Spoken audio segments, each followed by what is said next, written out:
questions you're not comfortable with asking, that's absolutely fine. You don't have to answer all of them. But most importantly, how are you feeling today? I'm feeling elated, I'm feeling thankful, I'm feeling grateful. Ah, brilliant. It's a humbling day. Yeah, yeah, Yeah. I'm sure. And how did you feel when you first received the news? I got the news yesterday when the commissioner came in. I noted because I was doing my studies online when the breaking news came that the president had signed a release order for about 102 inmates. And then shortly after that, the commissioner of prisons came to committee and he called me before he told anyone else, and he told me, Pete, you're a free man. So when he said that, I had to, okay, I was excited, but I was also very humbled by it because I wasn't supposed to leak that information to anyone else. So I knew I was free, but I had to act like I was not free. So it was a bit tense, 20, 15 minutes wait until I had to let them call my name officially amongst the inmates because I knew not everyone was lucky to be going home yesterday. So initially you just had to keep it to yourself. Exactly, I kept it to myself. Yeah. Wow. That must have been It was hard. really strange experience. And now that you are out, what's the first thing you want to do? No, I just want to thank God because it's God who's kept me in good state for 18 years. I'm a man of faith, and so that's my starting point. I'm just glad Mom is here today. She was in Nairobi for treatment, and when she had the meeting, she came to committee to pick me up. So my family, basically, most of them are here. The ones who are not here are coming over to Nairobi. So I don't have to rush up country because the up country now is in Nairobi. So I'll just bond with the family a bit. I need to talk to my son and my daughter. I left them when they were very young kids, and the things we need to talk about. I mean, we need to clear the air about some issues. So once I've done that, I've just called my daughter right now. She's saying she can't believe till she sees me. And but the basic thing is I'm still a student. I'm still an APP student, that's number one. So I'm still studying. I have to do my studies even tonight. I'm not going to let this excitement get over me. I don't operate like that because I know the challenges are there, the expectations are there. I was given very firm instructions by the commissioner yesterday on what the department and the government expects of me, and I also know what APP expects of me. I know what my friends expect of me. And as I'm speaking to you today, I even carried some files home with me. Yeah, so I am still working on the paralegal briefs, and I'll still be doing that.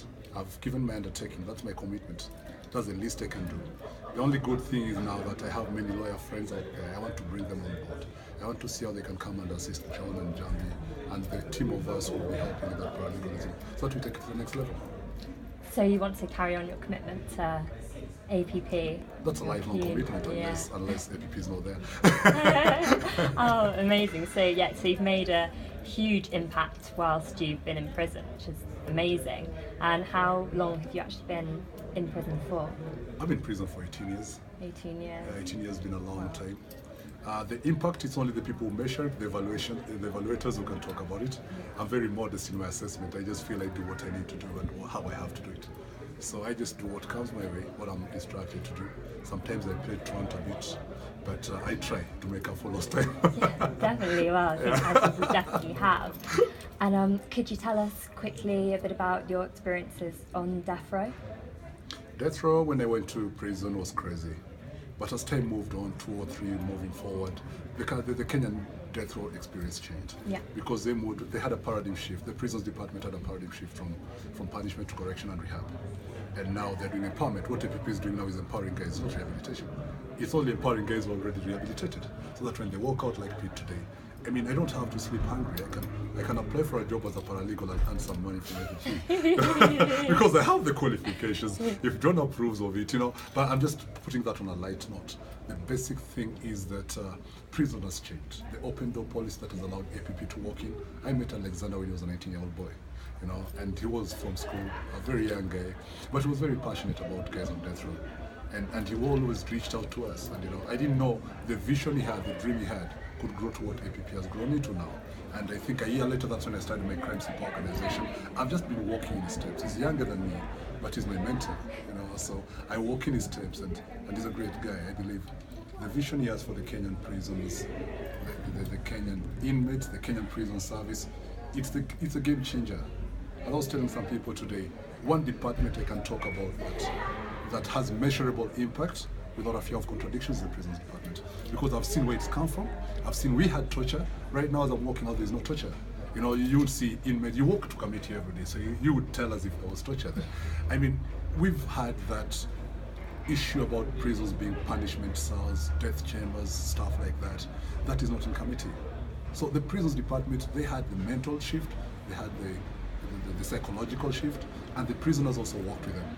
So things are getting easier. That's why you have fun in class when you come there. You don't feel threatened. You feel like coming back to the next lesson.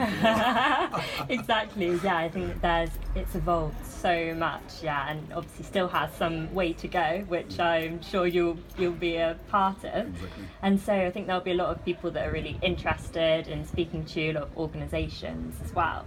And so do you have sort of any real solid plans for the future, anything that you see yourself doing in particular, or are you going to carry on sort of doing what you've been doing in prison, outside prison? You know, basically what I've been doing is the crime awareness campaign, the Crime Support. And now I need to fundraise for Crime Support because we need to take it to the next level. It's not just going to be a talk show. I already have been gifted by a board. One of the board members also is a board member of APP. And now I have a board, a professional board that can give the organization guidance and direction. And I just hope to play my part. My best part is in mobilizing the youth and getting people to get things going. So we intend to make that change. We intend to make the impact. Yeah. You know, I just want to motivate the youth. I want to go to the schools and talk to them about drugs, crime, and stuff. I don't want to see youth in prison. It's crazy. I know what they go through. Yeah. And I don't want to see them there. Yeah. So I want to tell them not to get into prison. Yeah. Yeah, if there's a way they can, that's what I want to do. And so what sort of inspired